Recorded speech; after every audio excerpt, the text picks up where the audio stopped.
Morning, everybody. Welcome to Coffee Talk. Thanks for taking a break from your Hallmark movies to spend a few minutes with us today. It is the season. The kids and I last weekend we were flicking through.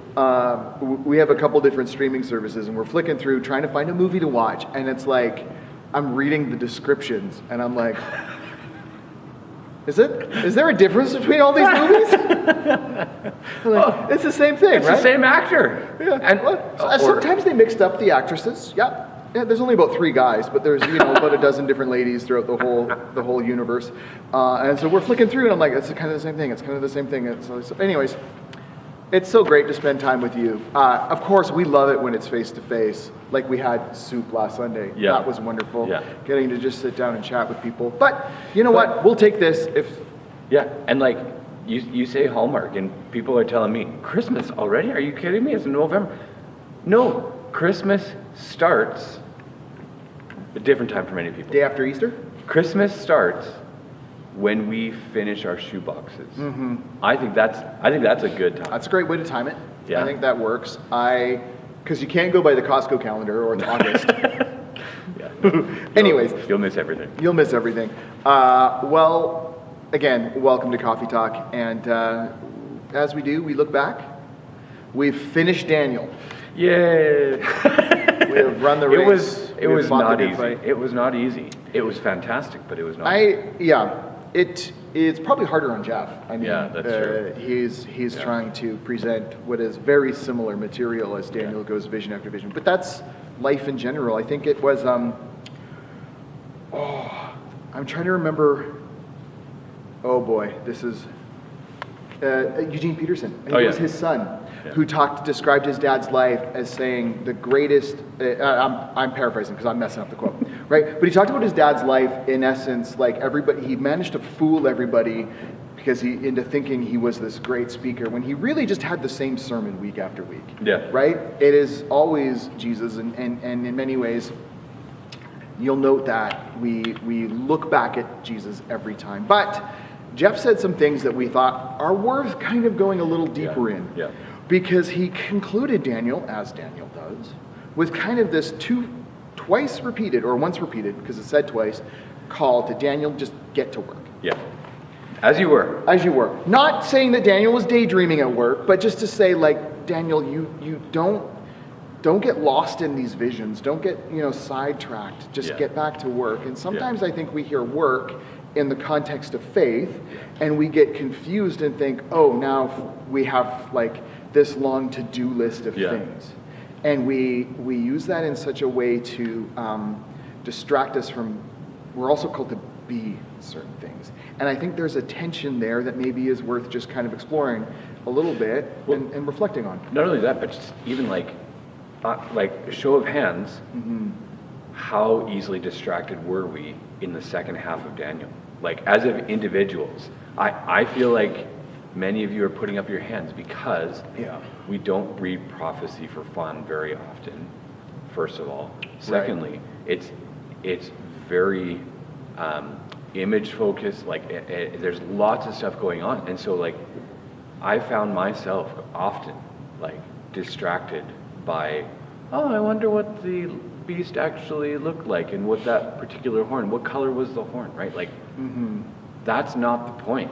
And yet, God put it there for a reason, for us to know, to see, to understand, but also not to be distracted by it, to actually be able to say in these larger chunks of Daniel here and there, here's this vision, here's this prophecy, here's this exposition of here's what I saw in this vision. And then he comes back to this phrase, okay, here's what I need you to do, Daniel. Just get back to it. Get back to work. Jeff kept using the phrase, get back to work, get back to work. Yeah. And so when we think of that word work, as Christians and as New Testament people, I think there's this little thing that jumps in the back of our head, and I think what we wanted to do was actually make that distinction of what is the difference between work, of like God saying, get back to work, or works. Right, absolutely. Because when, especially if you're newer to faith, right, you read in the New Testament verses like, it is not right? You are saved by faith, not by works, right? And then we have Daniel, get to work. And it can be, well, which is it? Yeah. But it's almost like, I think of it as this way.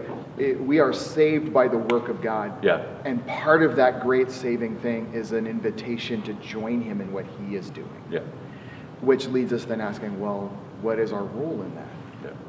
How do we, what do we do? And so Jeff was pretty clear in that step one is just know him, right? Trust him. God is has what he done said. that work. God has done Yeah. the work of salvation, right? And Christ is seated at the right hand because the work is done, right? Yeah. And yet, then what?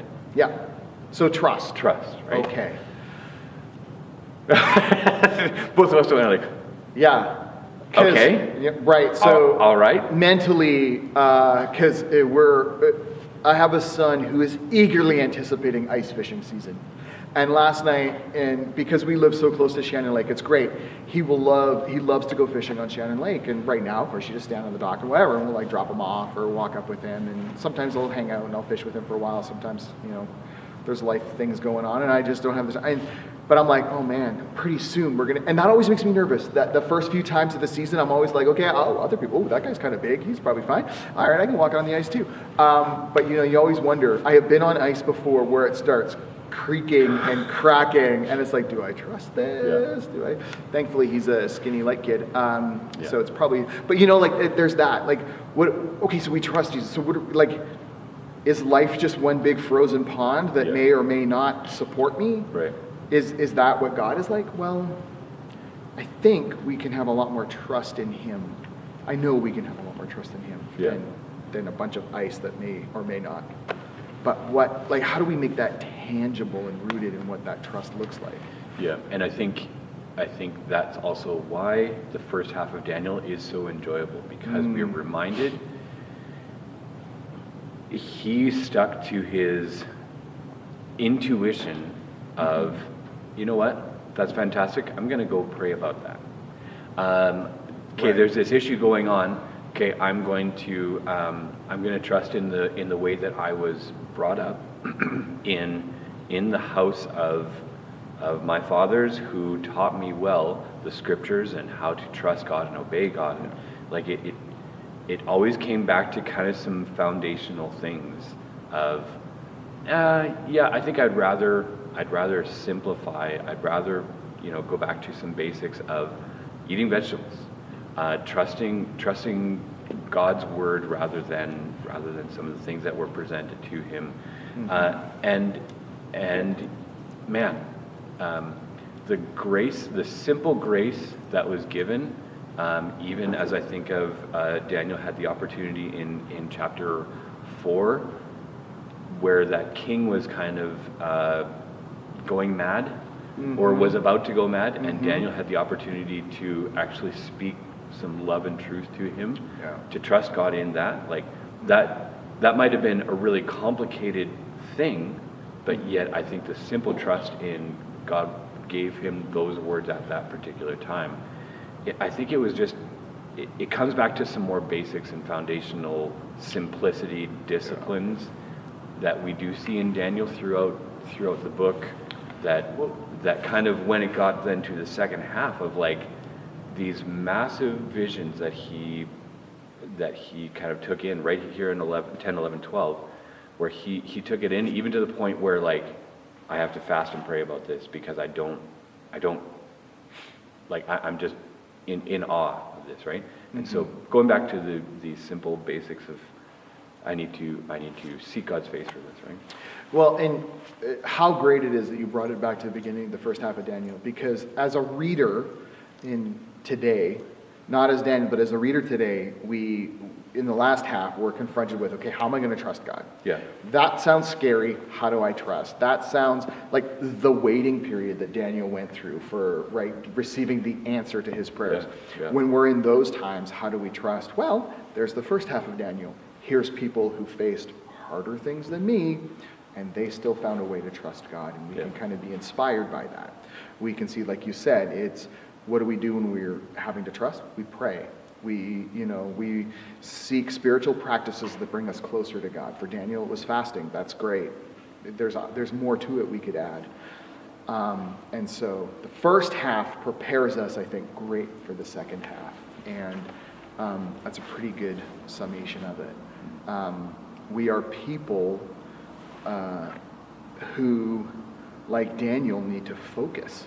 Yeah. And I think sometimes we can very easily get distracted, like you started talking about, all the imagery. Sometimes that's the only thing that keeps us going in those hard passages, right? Like, ooh, now we're talking about beasts and, all of this. And, instead of writing the movies in our head, really we need to be reminded that let's not get distracted. Let's keep our focus where it should be. And it's trust, keep focusing on Jesus. Another trust that I think Daniel had to do as well too is as this second half is being written and the visions are being written, I wonder what was kind of going through their heads, and I don't think it is. I think it can be easily become a distraction, but okay, I'm gonna, like Jeff said, sum up about 200 years in one sentence, right? And as I'm writing this, will I be, labeled as a crazy person who, is saying, here's what the future is going to be, right? And that's not the point. Was that person who was writing it down, which we believe to be Daniel, I believe,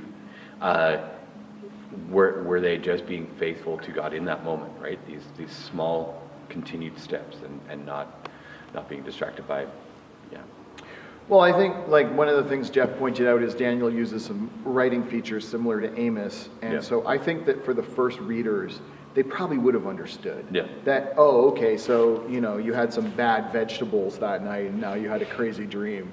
No, they would understand that this is not.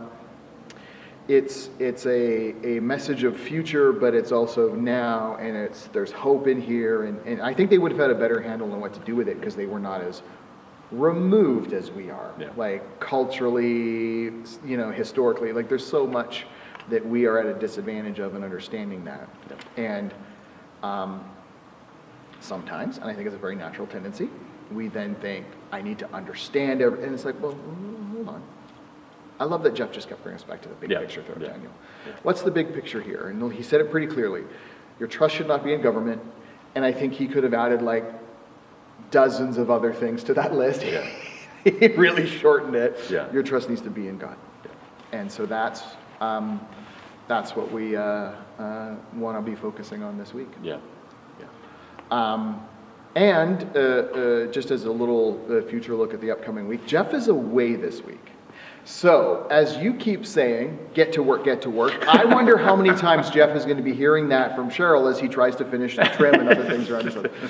Oh, we're just kidding. Jeff is the one. It's the project week. Jeff is the one who so often will be like, I got to do this, I got to do that, I got to get to work, I got to do this. And it's like, okay, buddy, you're on holidays, man. You could sit and read a book for an hour. That'd be okay. No one will fault you.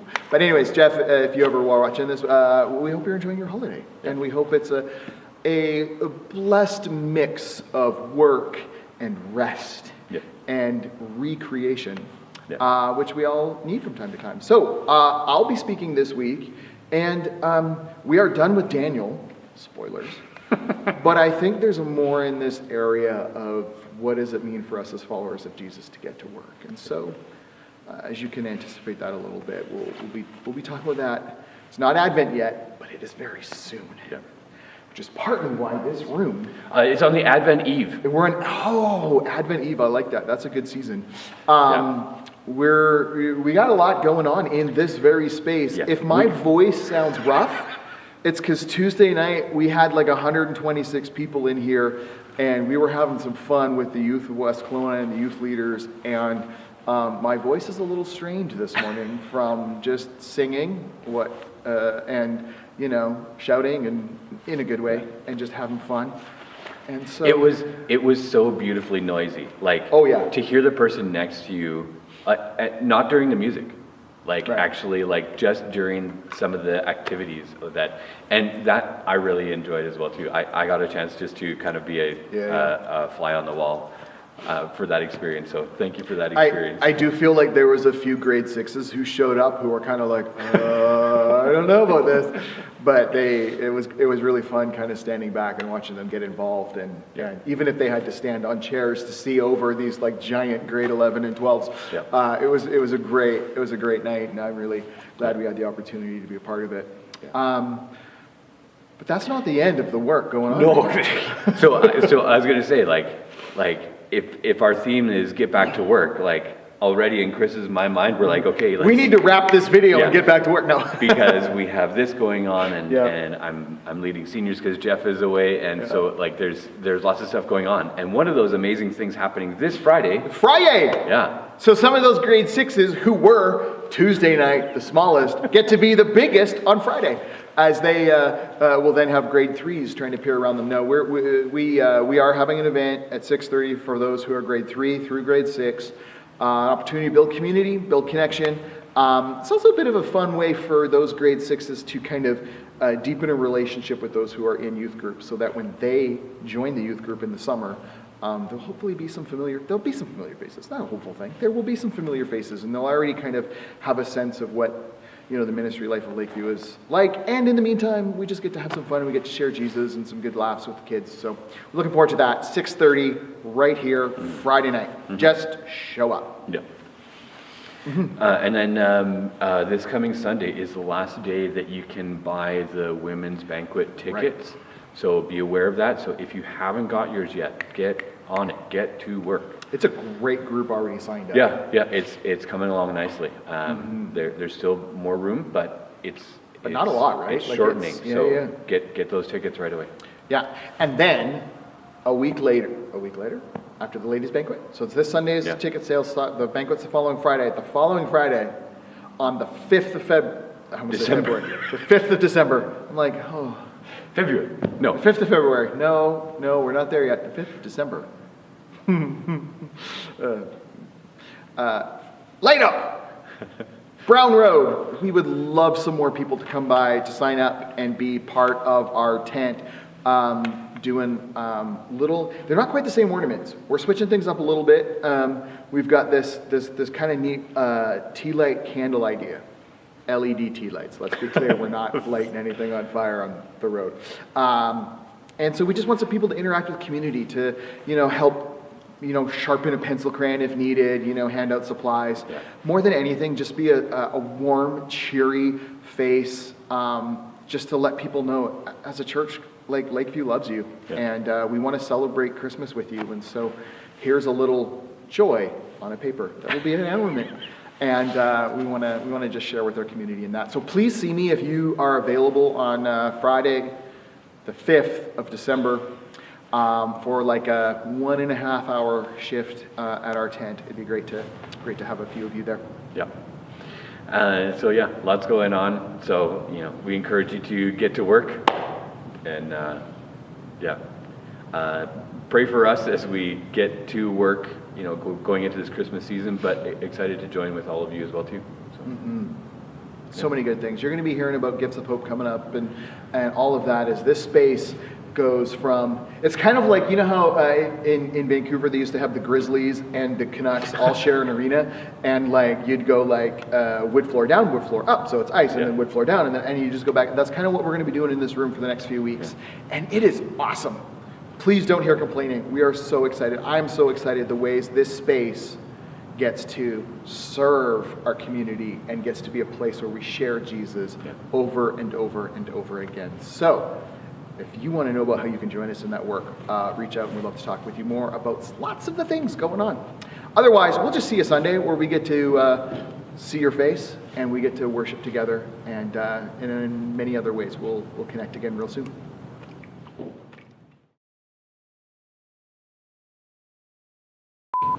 Hallmark movies are the Marvel Cinematic Universe for any person who has ever thought or said, I'm a lover, not a fighter.